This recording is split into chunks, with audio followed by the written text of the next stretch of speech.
Welcome to Forensic Friday. Where we examine the intersection of true crime, psychology, and the heart of being human in the middle of it all.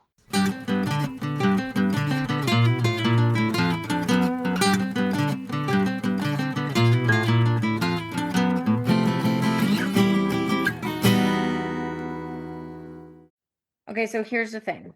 I'm pouring wine. Sorry, Gare. We're just jumping right in. Here's the thing.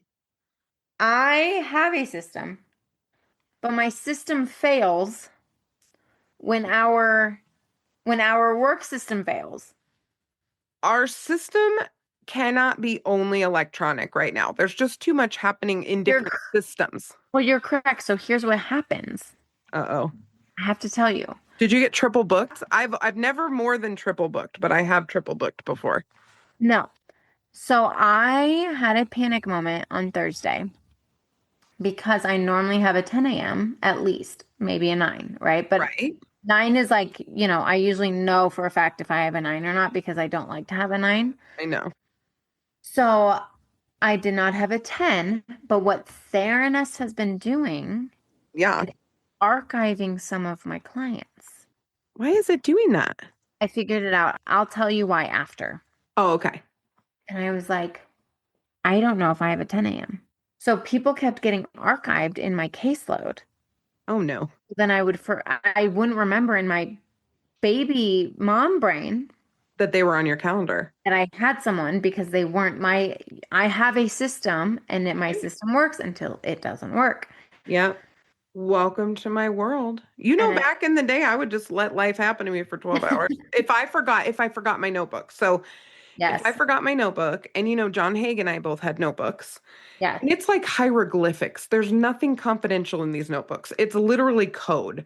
It's like CIA level code. You cannot figure out who anyone is. You do like initial-ish. Oh, if I even do that, sometimes it's Right. like J and there's no identifying information. It's insane. It would make sense to no one. But honestly, as long as I know something's there, then that's all I need. So most therapists have something like this, some kind of system, Yes. right? The problem is if we lose our system, or like you said, somebody gets archived, it's not that we don't remember the person. The schedule gets hard because we are literally scheduled in 50-minute increments all week long. And you and I have massive caseloads. I mean, I have not accepted openly without being really asked to take on clients Like a personal referral. for years. Same. Years. I just added someone. It was a personal referral and they would not work with anyone else. 100% same. Or if something, I'm a sucker for two things. Number one is someone or some situation that no one else can figure out. I'm a sucker for that. Love that. The other is I am a total sucker for something new that I want to learn. If I really want to learn something or it's like tangential to something I love doing, I can be a sucker that way too and take somebody on. And I mean, you know this, but I have a couple, and one of the people in the couple struggles with major mental illness, and I haven't done a ton with psychosis and stuff. I freaking love them. I'm having so much fun being a family couples therapist to this dynamic that I've never really worked with before. I have a lot of experience with all the parts of it, but not all together. And I'm freaking loving it. So I still will take people on, but it's just rare. Same. But yeah, the schedule. So are you going to adopt my system? Yeah, so I need you and I to Can we do it this weekend? Yes. And I need you to walk me through what to do. What I'll do is I'll interview you first. I'm a systems expert in this way. I'm going to need to ask you some critical questions. Okay. As a consultant to your system, because there's some ways we're the same and there's some ways we're different. So I want to make sure you get what you want. Yes. Are you going to go budget version or are you going to get my France journal system? Girl, I need the budget nice version. Got it. I have this for you. I know exactly what you need. Budget nice. Budget nice. Leather. It's real leather, so it'll last. That's what I like. I don't need France, but I do need something that I like and that I will stick to. You got it. And I think if it's pretty, I will stick to it. That's what I'm doing. Mine feels so yummy in my So hand. yours is beautiful, and It I'm is. very jealous. It's so pretty. But the one I'm thinking of for you looks, it's basically the exact same. It's Oh. leather. It's Send me a link tonight so I can at least look at it, and then you will help me walk through the things that I need to yes. do. Because Otherwise, she'll order I, things in 4 different sizes. I gotta oh, have exactly, it exactly. right I now. need you. So Press and I on Thursday, Yeah. I was like, I don't know if I have a client at 10. Like, I don't actually know what I'm doing. This was like an hour-long conversation, and he didn't know what I was saying because he doesn't understand. It's like, how do you not know what time you have to be at work? Right. And I was like, and I kept trying to explain it to him. He thought I was saying the like little opposite of what I was saying, which he was like, so you are like random people are getting scheduled? And I was like, no, I'm No, I scheduled. scheduled them. And then they get taken off, and then I don't remember who I scheduled. Yes. That's the problem. And he Yes. was like, I don't know how to help you. Don't you think, Nat, that ADHD is overrepresented in therapists? Yes.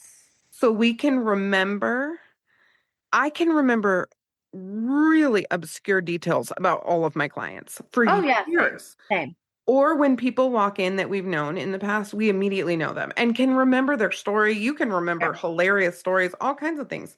Oh my gosh, all the time. That But when it parenting story comes, that I told you about, hilarious. oh yeah, but when it comes to some deadlines and some scheduling dynamics, it can get very challenging. Also, the technology at our office, you have to do like 10 steps in a row. There's not a therapist in our building who can do it except our executive I'm director. gonna be super honest. I don't use the new system that has been created I don't either. because it adds a extra step for me. Well, which new, are you talking about the technology step? Yes. Yeah, I don't even know what it is. Oh my God. I at least know what it is. Well, you, we need to switch to Reliatrax. Stay tuned for ads on Reliatrax because Hmm. I've been using Reliatrax since 2012. I was one of their guinea pig agencies and I love them We to love it. pieces. And if we can switch everything over to that, we will as soon as possible. Jeannine, I literally would not run a group with you or for the No, groups team no, until we had Reliatrax. no, I know. I told them to. I was like, we I need attempted Reliatrax. I attempted one tiny ass group. No, it's still broken in the, yeah, No, they're I still believe it. attending. I'm pretty sure there's clients in there that I can't like find. Same. I don't know how to do it. So I'm telling you, I Reliatrax. Reliatrax. We will sell you. I met with Wendy and she was like, well, let's talk about the ad and you guys just say whatever you want. I'm like, oh, say less. Nat and I could talk about Reliatrax for an We hour. already do. We Anyway, do all the time. We should sell it on the side. Okay. I've been teasing Nat with this for hours. yeah, she's like, I have so much to tell you, and I I have don't. so much to tell you. So I have been planning for weeks to do this mini. I plugged it last week. I said, I'm going to share something vulnerable that I really don't talk about ever. She might tear up. I might tear up, I told Nat, which is not something I do a lot. And when I do, Nat, you don't tear up a ton either. Way more since you've had a baby. I was Way gonna ask more. you, who tears up more, you or me? You You, in some situations. me, I think right now with some things that are going on, but I would say you since baby. It depends on the context. Depends on the context, yeah. But I really am not somebody, I don't tear up, and neither do you a ton. But when I do, it's hard for me to turn it off. So Yeah, I'm gonna do my best tonight. It's vulnerable. you're gonna And do good. I haven't told you details of this. You know a little bit about this, but I haven't really told you details even. Mhm. So last week I kind of plugged that we're talking about campus assaults, sexual assaults, and we're talking about how to keep people safe, how to be a good bystander, how to intervene. We talked about that last week. Like how can you in a safe way intervene and maybe keep people safe if you can. Mhm. So this week what we're focusing on is a little more of that and I'm going to get into the hunting grounds documentary and some statistics and some important information. But I've been kind of preparing for a couple of weeks to tell my story and it's the most afraid I ever was in my whole life. I think it's influenced what I do for a living. I learned a lot about myself and it made me just really brave. I think it's part of why I'm so brave.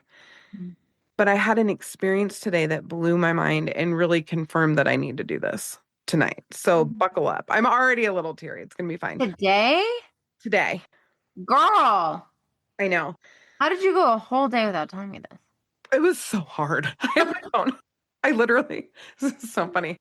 I was talking to my sister-in-law. She's a I'm part of like texting with you all day, and we're like, today's a shit show. My schedule's off. People know from me. I didn't want to talk about it yet. And I told Garrett, and Garrett's actually like mad. Garrett's never mad. He's not mad at me. He's mad for me. Mhm. And Am I gonna kick someone's ass? you're gonna really want to. You're gonna really want Oh to. no. No, I know it's Great. it's not great. Um, okay. So I'm just gonna start it and then I'm gonna give you some context. Okay. Okay. So in 2002, so when I went to Boulder, Mm-hmm. my first year, I lived in Kit West dorms. And Mm-hmm. I had a whole hall full of girls, and they were all amazing. And I had the best first semester I think you can have in college. Like, met amazing people. And you know me, I'm super outgoing. So I made 1 million friends. I got to know a lot of people. It was great. One of the people that I got to know was a football player who was in my kinesiology class. And so the football guys, they didn't do their homework. They were insane. I did. I was a good student. I cared a lot about school. But they would come and they would sit with me and the girls in kinesiology, and they were just a mess. And they started hanging out in the dorms a little bit, and we spent some time with them and whatever. But we weren't real close friends. We were kind of acquaintance friends. We'd see them out sometimes too, whatever.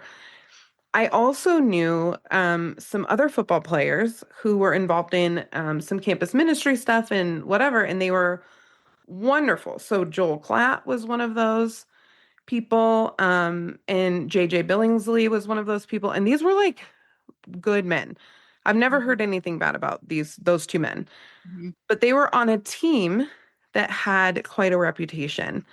And so the year before I got to Boulder, they had beat Nebraska. They won the Big 12. This is when CU was good. And I'm not talking Shedeur Right. Sanders good. They were good, good. Right. Right. We had Mason Crosby. We had all these people, right? So anyway, the team was great.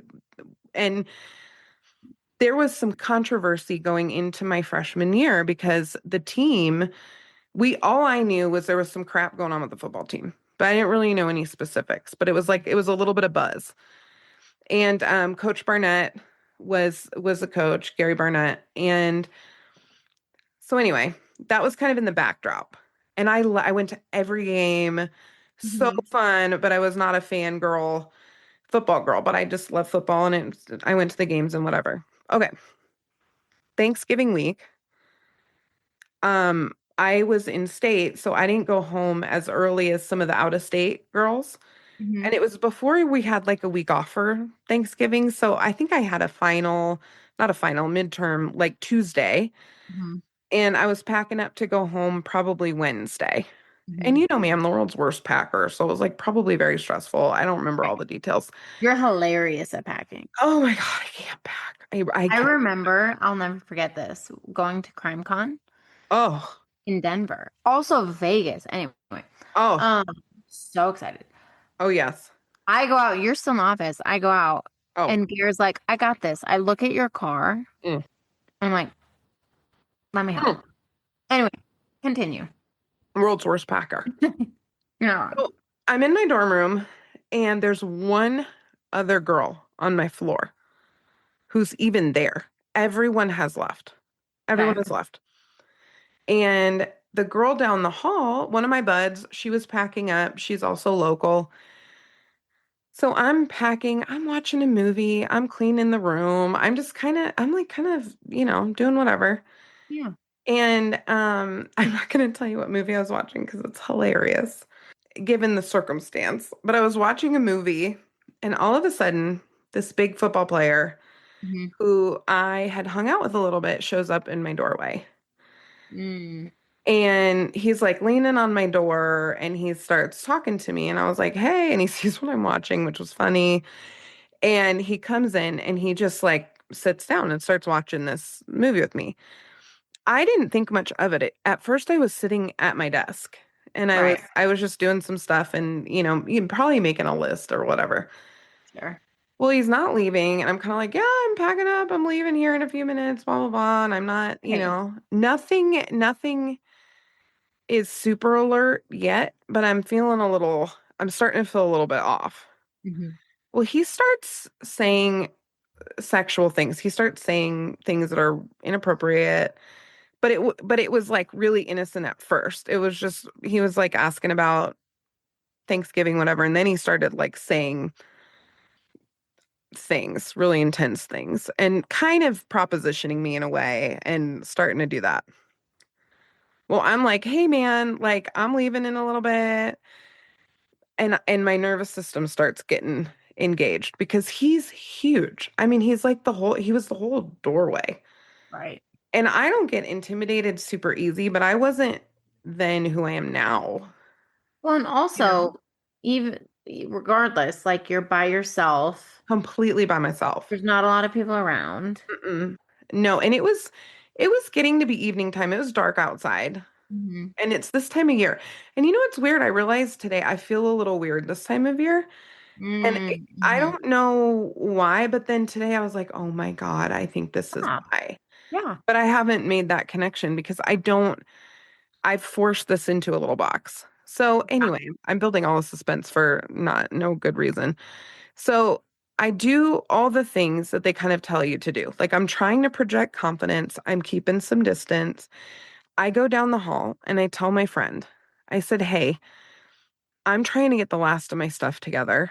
And I was like starting to pack clothes. I'm like, I don't want this guy like Hmm. up in my business and I'm not trying to be moving around a ton. Like I was just really trying to kind of and I couldn't like run out and leave. All my stuff was in my room.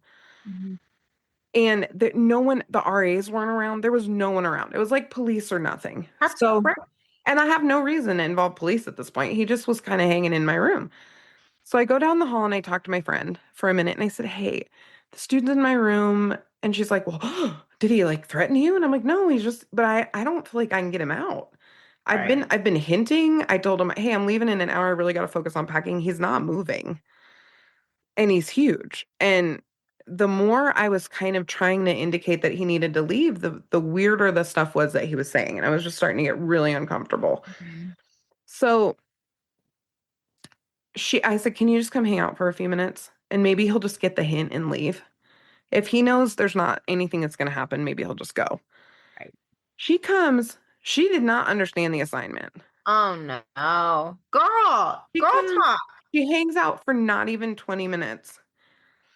And then she's like, well, I'm going to go. And I'm like, hey, are you sure you can't hang out just a little bit longer? This is my favorite part of the movie. Like, I'm just trying to like get her to stay. And she freaking leaves. She left. Girl. I know. So finally, I decide I'm just going to finish packing and leave. So I put my stuff out on the floor and I sit down. He's like, hey, we should watch up here and on my bed, right? And I'm like, Bye no, bye. that's not happening. And I had like a lifted bed. So my bed was Right. up and then I had, because I'm a shorty, I had cinder blocks to climb into my bed. So my bed was, you know what I'm talking about, up Yeah. on cinder blocks, couple cinder blocks. I actually had a little piece of carpet over the cinder blocks, which is hilarious, but it's like climbing up is amazing. So I sit and I'm leaning up against the cinder blocks and I have my bag out and I'm starting to just pack because I'm like, I'm gonna get my shit and get out of here. Like, this is starting to not be good. And Mhm. he's starting to stare at me a little bit more and just, it's starting to get a little more, I Mhm. don't know, it just felt a little more intense. Yeah. And he moved. He moved a little bit closer. He decided to sit on the ground. He had been sitting in the chair in the desk next to mine. And then when I sat on the floor, he sat on the floor. I was like, I don't love this, and he moved a little bit closer and I was like, so I moved a little and now I'm moving and he's moving, right? Gross. Yeah. I know it was not good. So I'm packing my stuff up and I'm almost unpacking and he launches himself at me and he hit me so hard. He Jesus. knocked me back and it knocked the cinder blocks out under my bed. Oh So it shit. didn't knock the bed down, but it knocked the ones that I would stand on Right out. down and it shoved me under my bed. Yeah. Oh God. And I was like, girl, the words that came out of my mouth, I don't even remember what they were. I know the first one was get the fuck off of me. I know Yeah. that was the first thing. Not sorry, Tina. And I'm not a quiet person, okay? Mhm. But there's no one around now. There's no one around.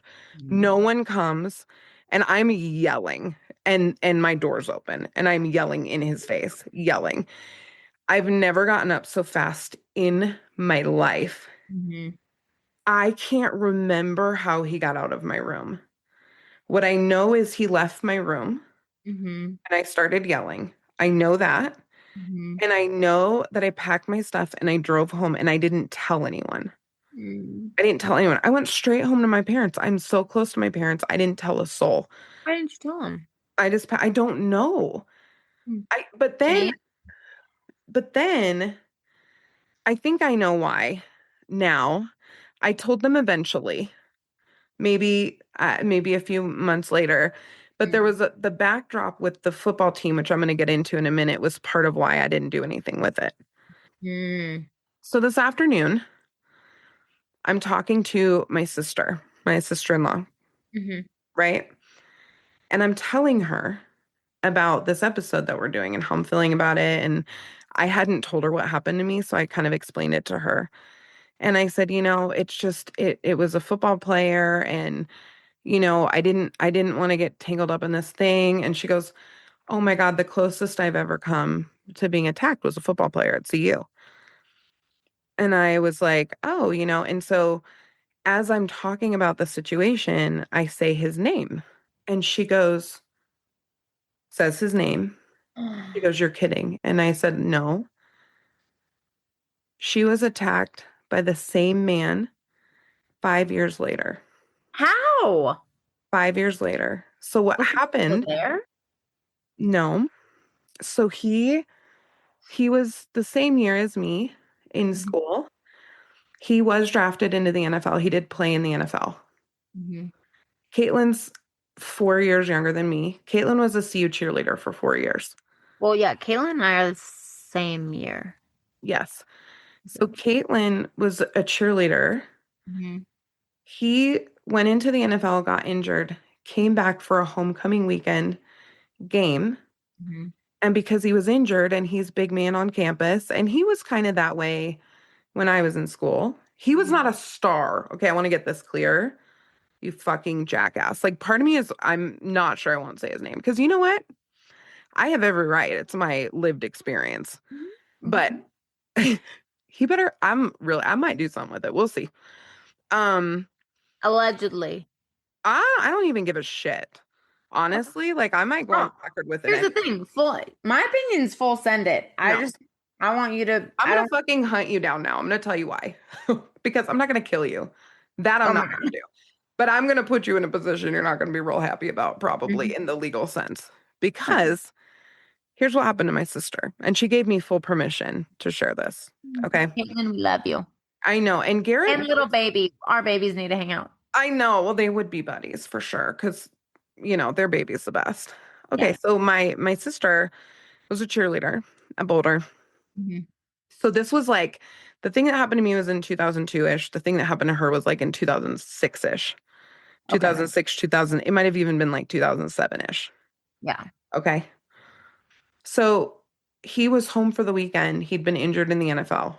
So he comes home and he's a really big man on campus because he's an NFL guy. So my girl had hurt her ankle. Caitlin had hurt her ankle. So she was sitting on the edge of the ice bath in the training room. Hmm. And he comes in and decides he's gonna ice his foot. Mm. And I'm not gonna go into all the details, but he attacked her kind of the same way.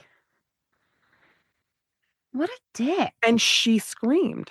And predator. Yes, and she screamed, and she also cannot really Remember. remember exactly what happened after. We both did the same gaslighting of ourselves. This isn't that serious. Maybe he thought I was a prude. He was saying whatever. In her case, it was this isn't that serious. Like he just shot his shot and he whatever. And because he stopped when both of us fought, it leaves you with this like, was this that serious? And when I saw this dude later that year, because I had to be on campus with him for a year and I lived on campus. He knew where I lived and we still had class together. So think about that. Mm. And he didn't come sit by me in class anymore, but I had my head on a swivel for months, Mhm. months. And I saw him a couple times. He'd be like, there's that badass white chick. That's what he called me, my badass white chick. And I'd be like, okay, whatever, bro. But I never said anything. Right, Yeah. exactly. I'm not Yeah. who I am now. Now I'd be like, okay, motherfucker, Come on. we're gonna go to Come jail at together. Yeah, me. no, it's different. But it's so easy to say that now. And I really think that's true now because I see how I handle threatening situations now and it's just different. Mhm. But also, I haven't had, it's the closest I've ever come to being in the position of the cases that we cover. And it absolutely would have happened if I had not stood up for myself.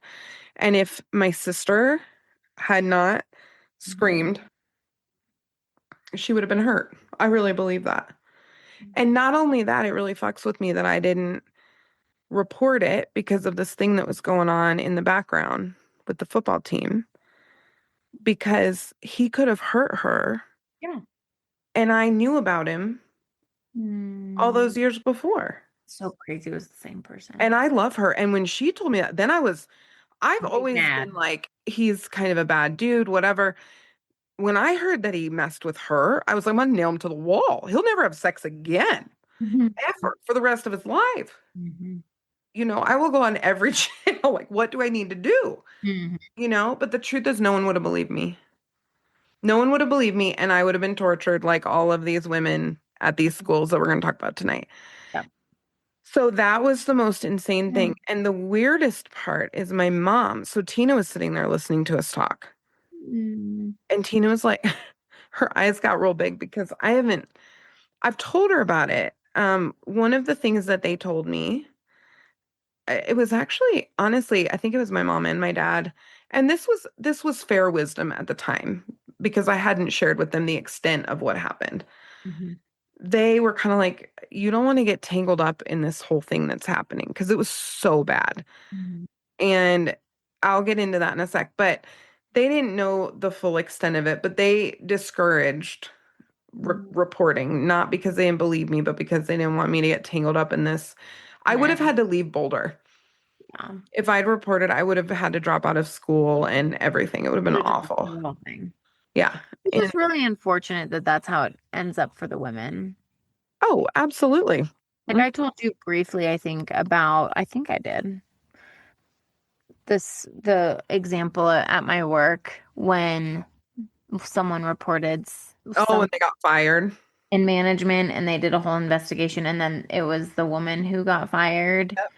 But I could have just said, well, half the shit they say is inappropriate. Well, Like, and part of being a woman is you're gonna have things happen to you. Like a guy grabbed my ass at work one time at Red Robin. My boss chased him from the Red Robin on 28th that I don't even know if it's still there anymore. You know which one I'm talking about? I do. I I went used there all to the time. I used to hike from there because it's a hike from Yeah. there all the way back to my dorm at like Yeah. 11 o'clock at night. Like that was a normal Oh my thing I God. would just do. But somebody grabbed my ass. She chased him down onto campus. She goes, never let a man do something like that to you. And she was like, "Brr." And I'm like, oh, I love you. Her name was Love Allie. Can't remember her last name, but she was you, amazing. Allie. She goes, Love you, never, Allie. no one ever gets to, you are never, ever fair game for a man, ever. Ever. And she chased him down. And I was like, oh, okay. But anyway, so this happened today. So it was such a confirmation, like, girl, you gotta tell the story and get into the things that I've been researching because my sister-in-law and I are really confident, professional women, handle our business, whatever. And I'm looking at her and the validation that happened because I Mm. know how I see her and she knows how she sees me and that this happened to both of us. It validated both of our stories because both of us have questioned our stories for years. And I'm looking at her like, girl, if he did that to you, he attacked you. And she's looking at me like, girl, he like knocked you down. Like this is different. I mean, Same, but different, and both of us were in this terrible situation. So what I'm going to get into for a minute, and we're not going to do a ton on this because I wanted it to be mostly the story, but it's just, I hope if you're listening, it's just kind of important for you, number one, to tell your people. Mm-hmm. But you can understand why Garrett's mad because he's known this story, but knowing that this same jackass tried to hurt Caitlin, who Garrett loves so much, Mm-hmm. it's unbelievable. Um, but I hope if you hear this, like the things that happen to you are real and are worthy of talking about. And you're not the one who should be holding any shame or anything. Like I literally went through the gamut, Mm-hmm. even as a confident woman of, well, why was my door open? Why was I hanging out there by myself? Why? I just took it too personally. Maybe I didn't read it right. Mm-hmm. Maybe he was kind of laying some groundwork for something and I just missed it. He was just hitting on me and I missed it. And so then it felt aggressive. Like I just gaslit. Like, did I egg this on? Did I egg this on? Was I flirting with him when we were hanging out? Like, did he get this idea that this would have worked? All kinds of, I was looking for a million reasons for it to be my fault Mm-hmm. because it was scarier actually in some ways to think that he could just do this. Mm-hmm. It made the whole world feel scarier. And I think we do that a lot. So what was going on at CU? And now I can send this to you. I don't know how much you know about this. The CU football scandal that was going on at the same exact time. This was the backdrop. Okay. This is going to make so much sense to you in a minute why this happened to me and Caitlin. Mm-hmm. Okay. 97 to 2001, there were repeated concerns about CU football recruiting events. So Hmm. this was before they had some of the controls around recruiting that they have now. I still think recruiting is a racket, but it was real bad Yeah. in the early 2000s. Yeah. On December 7th, 2001, this is 1 year roughly before the thing happened to me. Mm-hmm. Two CU students, Lisa Simpson and Ann Gilmore, attended an off-campus apartment gathering with players and high school recruits. Huh. In 2002 to 2003, both of these women reported sexual assault involving multiple football players and recruits. In 2004, there was public exposure of these scandals, and it triggers investigations and a grand jury review, and it garners kind of national media attention. So I knew there was like shit happening in 2002, Right. local, but it was very localized. It was like our local media. So and so press charges against blah blah blah, right? That was local. It Mm-hmm. went national in 2004. So Mm-hmm. by then I'm halfway through college. I'm not thinking about it anymore, but I remember thinking, ooh, like those were bad dudes. Like I know this. Mm-hmm. 2007, this is when this thing happened to Caitlin, okay? Mm-hmm. CU settles the Title IX lawsuit for 2.85 million and acknowledged the need for reform. Mm-hmm. That's how long it took. Those women were abused in 2001. CU didn't settle on a lawsuit around this issue until 2007. Right. And I'm going to share another thing that Caitlin shared with me in a minute that's really interesting, okay? Mm-hmm. So what happened in the incident was 20 plus football players and high school recruits were at a party, off-campus party, and the recruits knew they'd have a good time because they were told they would be shown a good time in Mm. Boulder. Mhm. The women were intoxicated. They were assaulted by multiple people in a bedroom where several people were present. Okay, I'm not going to get into the details. Um, One recruit to CU later admitted that sex and parties were openly discussed as perks of being a CU recruit. So going on visits to CU, it was openly discussed that you will go out, we will take you to these parties, you will have sex, we bring the people in. That is wild. Yep. And when these women initially came forward, there were these wild rumors that they were strippers, that they were all these things. They were just your normal co-eds Right. at a party. The other thing that came out, there was evidence that suggested that CU leadership knew about this for years, knew Mm. there were unsupervised parties, knew all of this stuff. And so when it got more attention and it went to CU, they said it was bad behavior by individual people and that this wasn't like a system wide. They're like, nope, not our institution, right? Mhm. The women were blamed for drinking, pressured to stay quiet. And I experienced this pressure to stay quiet. I Mhm. told a couple of my closest friends eventually towards the end of that school year. And even they were like, yeah, you don't want to get messed up in that. Like those girls don't want Mm. to get messed up in that, even though they knew what happened to me. Mm. They were viewed as problems disrupting a successful football culture. So CU's finally good. We are not going to make this a mess, right? Right. For the Right. football team, God forbid. Now, with Title IX, you're supposed to do safety planning, trauma support, academic accommodations. That's all part of Title IX protocol now. The university didn't do any of that. Mm. The path to the lawsuit was this. CU leadership knew that recruits were repeatedly placed in high-risk situations and did nothing to intervene. And some recruits chose to not go to Boulder because of the chaos they experienced on these recruiting trips. And then you can imagine the ones that did go to CU after these trips. And so then you have a culture of these football players. And again, there's exceptions. You've got Joel Klatt, who is, by all accounts that I've ever heard of, a pretty exceptional human being. But he's in a film room. He's not maybe at these parties. And he was older than a lot of these folks, right?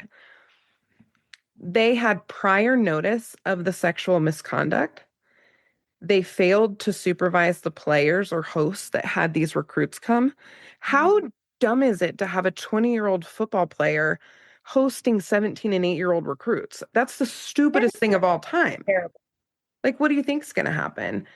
Mm-hmm. Right? And because of this environment, all of this could have been predicted. Mm-hmm. They are liable as an institution for that culture. Mm-hmm.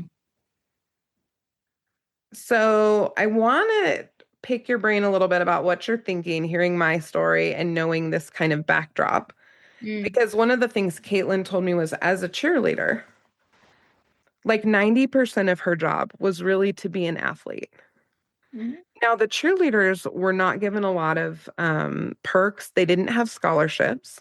Mm. They got a book allowance, and then they had great support when it came to athletics. So they had access to great equipment, personal trainers, nutritionists, that kind of stuff. Mm. But they didn't have like full ride scholarships, right? So Right. 90% of it was athletic. 10% was being essentially a lawn ornament, right? Like they were beautiful. And so they would go to alumni events, they would go to donor events, they did all these things. Mhm. When they brought the recruits out, they had to know about the recruits and engage with the recruits. I'm not going to give a lot of details. It wasn't sexual, but it was kind of like, hey, maybe stretch and know this guy's name. It was that kind of stuff. Right, right, right, right. Okay. Yeah. That is also cultural and systemic, Yeah. right? Unfortunately, I'm not surprised Mm-mm. at all. I don't think CU is the only school that does this. All schools. I think all colleges have this going on, to be honest. Yeah. Yeah. And I think it's like you said, like it's a wider issue. Like it's a systemic issue. And you see it in a lot of things. Mm. which I'm not going to go on my bunny trail that I'm thinking of because it'll derail. But no, this type of thing, cheerleaders, beautiful women being selling points for things and for programs and for whatever is it's a thing. I mean, it's it's it's a part of our world. I think women have tried to take what we think women think as like control of it, and we say like no, it's an empowerment thing, but at the end of the day, it's a marketing scheme. Well, yeah, and I think the entitlement Hmm. with objectification is I'm hot shit. I mean, this guy was drafted into the NFL. He was a starter when I knew him. He started all through college. He, I have to decide if I'm gonna identify him. Anyway, he's been around doing lots of things, and I think he thought I would be flattered. Yeah. That's the I would part that say, messes with me a little bit, is like, what part of him thought I wanted to do that? I never acted like I wanted to do any of those things with him. right. I was not flirtatious with him, but the assumption because of the culture is you're hot shit. Everybody should want to have sex with you. Go take it. Mhm. And then when you look at the fact that most of the victims that we know of in kind of the CU scandal and in that environment were intoxicated, they're not choosing you, bro. I Mhm. didn't choose you. There was no part of you I wanted. I wanted no part of that. Mhm. My sister wanted no part of that. Mhm. You assumed that we would because of Mhm. things in the culture of that program, and just because you wanted it, you thought you could take it. Mhm. And thank God, my sister and I both responded The with way, that kind of fierce, angry energy. And I'm so thankful for that because he would have hurt me too. yeah. I mean, he did, but he would have hurt Oh, me a lot worse if I wasn't screaming in his face. right. Well, that's that fight response, right? You and I talked about flight, or freeze, fawn. And the fawn response would have been to just give in. Oh yeah, fuck no. I To just, wasn't going to do that. But it would have been understandable. no, for Because sure. the And a truth lot of is, women do this that. dude, he could have killed me too. Well, and a lot of women fawn, one, 100%. because of the fear, two, because of like, who's going to believe me, Mm, right? So it's like, whatever, just give in and mm. it is what it is, which is sad. Well, let me tell you about the hunting ground really quick because there's a statistic in this that's wild to me. So I'm not going to go into a bunch of stuff, just a few things that stood out. Sure. So the hunting ground is a documentary. I actually had to I had to buy it. It's not on Netflix anymore. I think I bought it on Amazon Prime. Mm. But it's about Andrea Pino and Annie Clark, who were at UNC, and both of them Colorado? were, huh? UNC Colorado? Oh, no, sorry, UNC Chapel North Hill. Carolina. Yep, Okay. North Carolina. And both of them were amazing students. Mm. Pino was valedictorian of her high school. Her father was from Cuba. Her mother was a second generation Cuban American. She was the first in her family to leave the state and go to college. Mm. Her sophomore year after spring break, she was dancing with a guy and she ended up getting sexually assaulted when she was out dancing. And then Annie Clark really was an amazing athletic woman. She was third in her class graduating. In the first few weeks of college at UNC, she made some of her best friends. Two of them were sexually assaulted before class even started. Before class even, when I talk about the orientation period, that was like that melee when you first start, it was Mm. that kind of stuff. Mm. She was out dancing. She was drinking, but she wasn't super drunk at all. She was pulled outside and someone banged her head against the wall and raped her. And she Jeez. fought back and ran. Mm. One of the statistics that came up, and again, this documentary isn't even recent, Mhm. so these statistics probably are higher, But in studies between 2000 and 2015, more than 16% of college women are sexually assaulted while they're in college. And that Mm, number, I am quite sure, is probably higher. higher Yeah. than that. Mhm. And one of the things that Clark did, because she reported it and went through all of this stuff, she told an administrator, rape is like a football game. And if you looked back at the game, what would you do differently in that situation? And that's the truth. Mhm. Caitlin and I can't remember Mhm. what happened, and we were not raped. We cannot remember. Mhm. After I yelled at him, I know he left. Mhm. I don't have a working memory from then until I got home. Mhm. The drive, none of it, I can't remember. Mhm. And she can't either.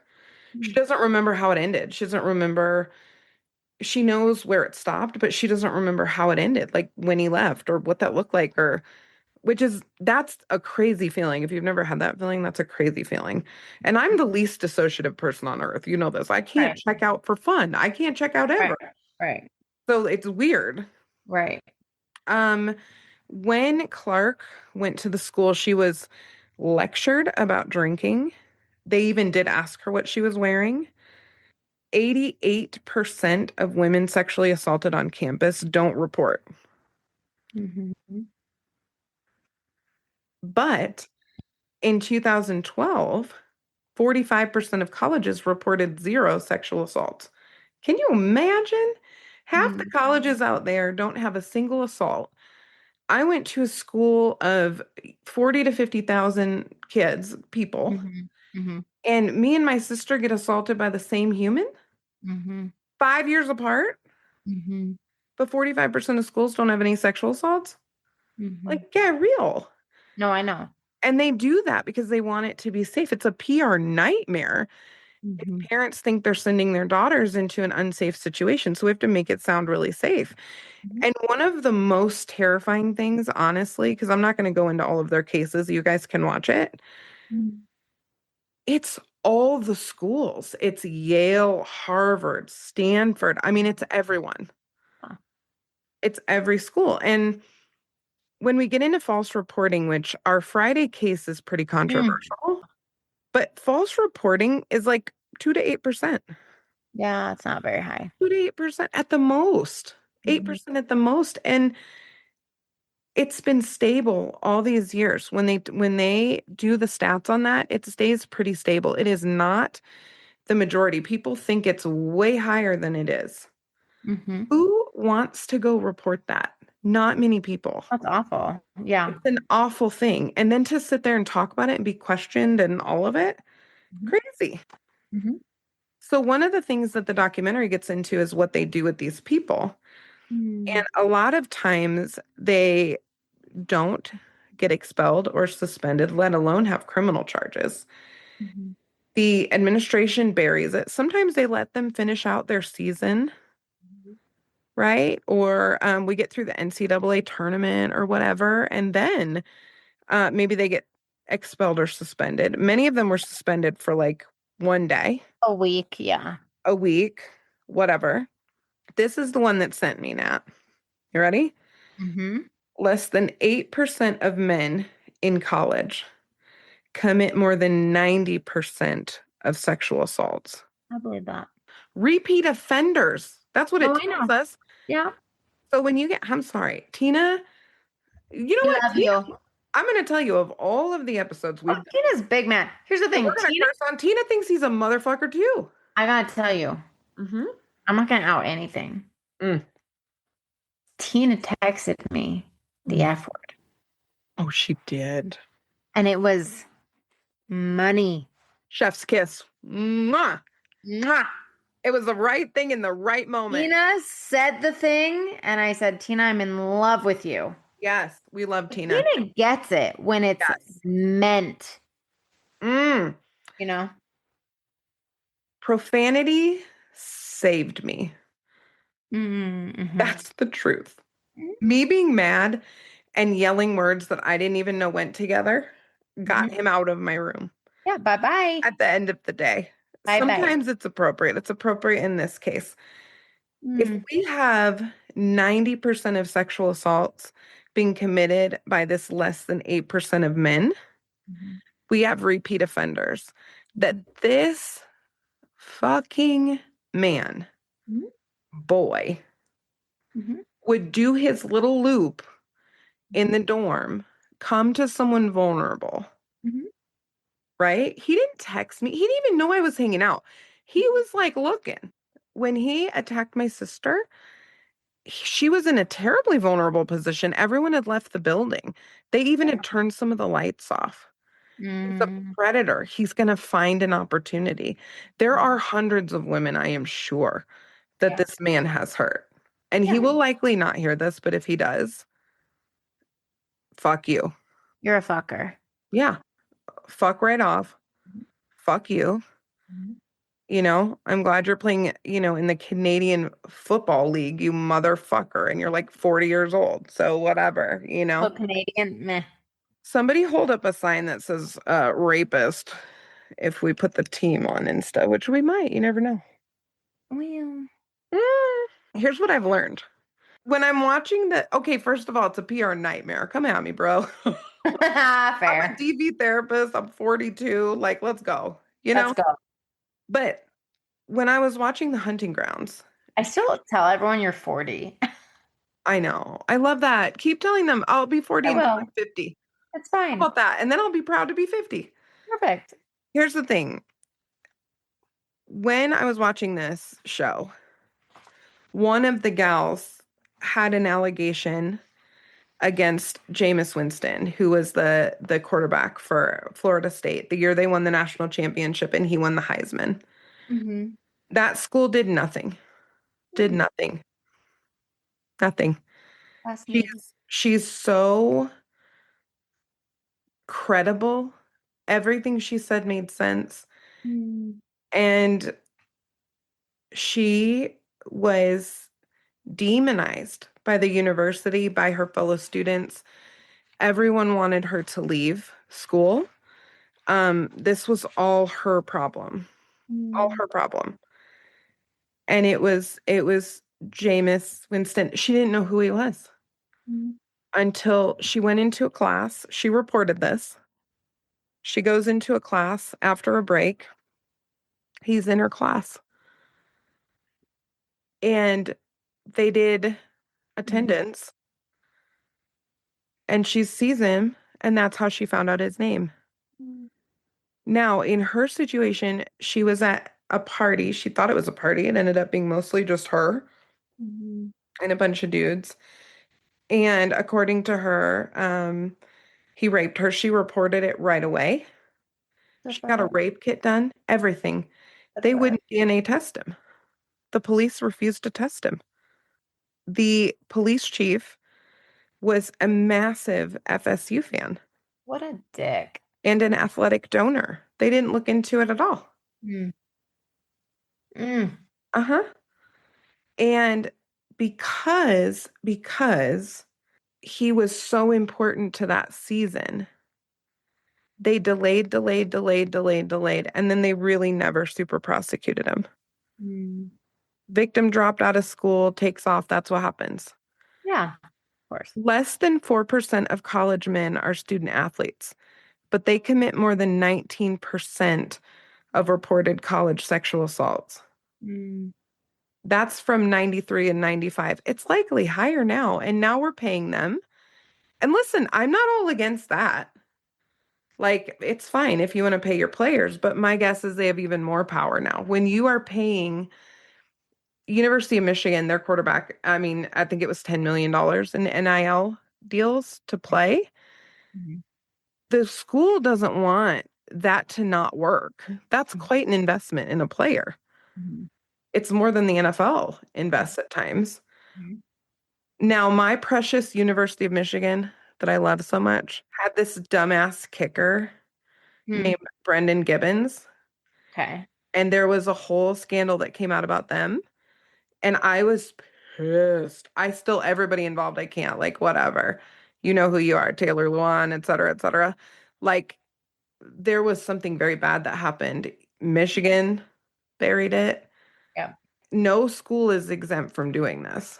So these women from UNC Chapel Hill Mm-hmm. got together with women from all over the country. Good for them. And because the schools wouldn't hold anybody accountable, Mm-hmm. they started pressing Title IX issues with the schools. And Title IX is big because that's when the government comes in and threatens your funding Yeah. because of this crap, because you're not Right. honoring Title IX. Right. And it's really interesting because since they've done that, there has been a little bit more protection for victims. We still have so far to go. It's just not even funny. It's really not. And what we're going to get into on Friday Mm-hmm. is a case that's juxtaposed with this. And Mm-hmm. we're going to get into that a little bit. And here's the reason we need to believe victims and survivors. Mm-hmm. I am one, and it could have been, gosh, even so much worse. Mm-hmm. But I will tell you, I think I still minimize the impact of that. And today, seeing my precious sister, who I would take a bullet for, have had an interaction with the same man, I really do wish I'd done something.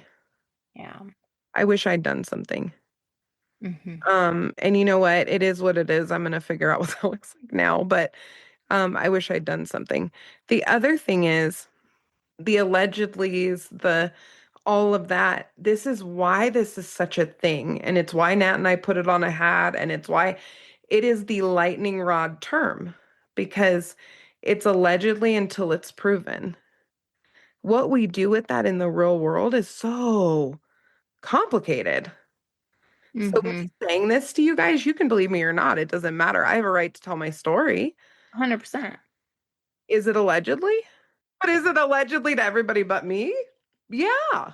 That's the problem. Hmm. So we had this come up at CrimeCon Yep. where someone was like, but is like they literally said, is it allegedly? And it's like, no, but yes. No, but yes.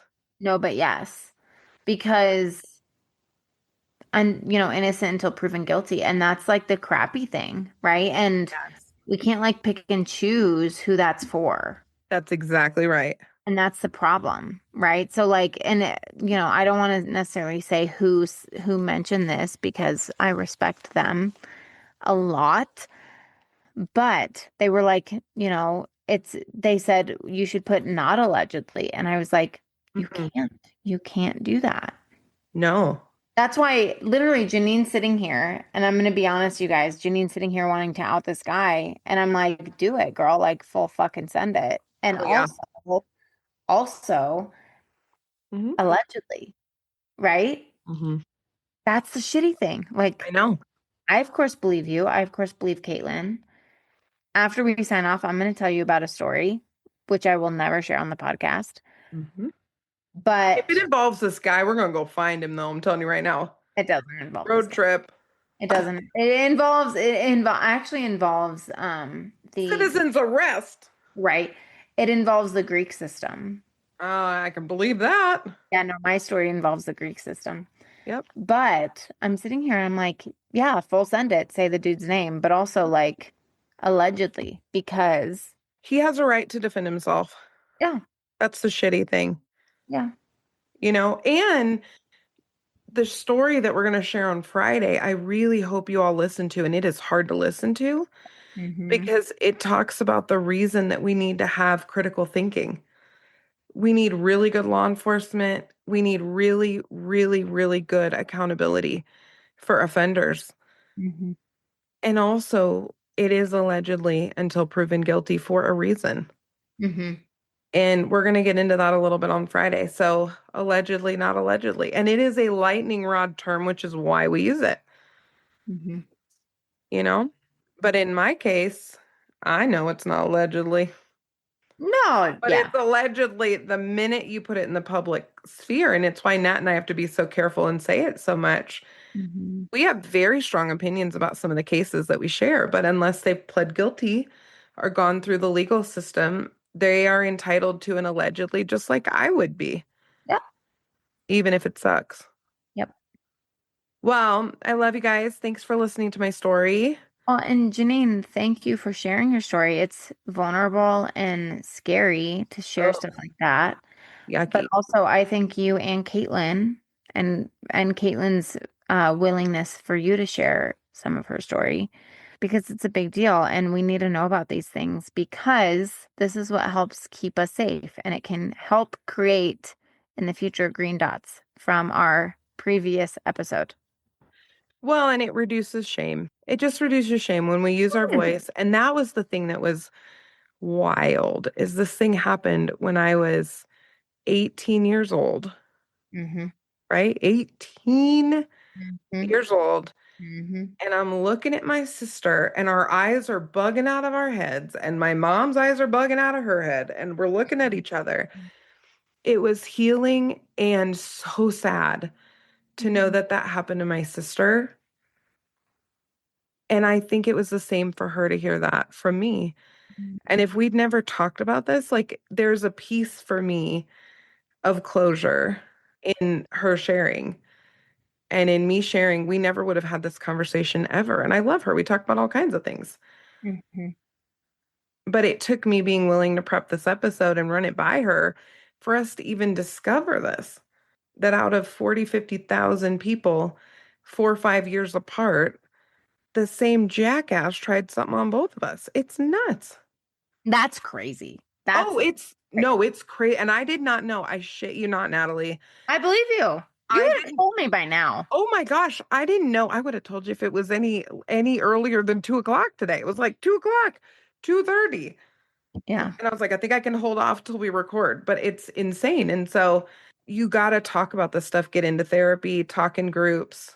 You got to share your stories because they lose their power over us when we share them. Mm-hmm. Mm-hmm. So be Mm-hmm. safe and we'll see you on Friday. As always, Bye, forensic friends. I'm Jeannine. And I'm Nat. And as always, thanks for listening and join us next week for more crime, psychology, and heart.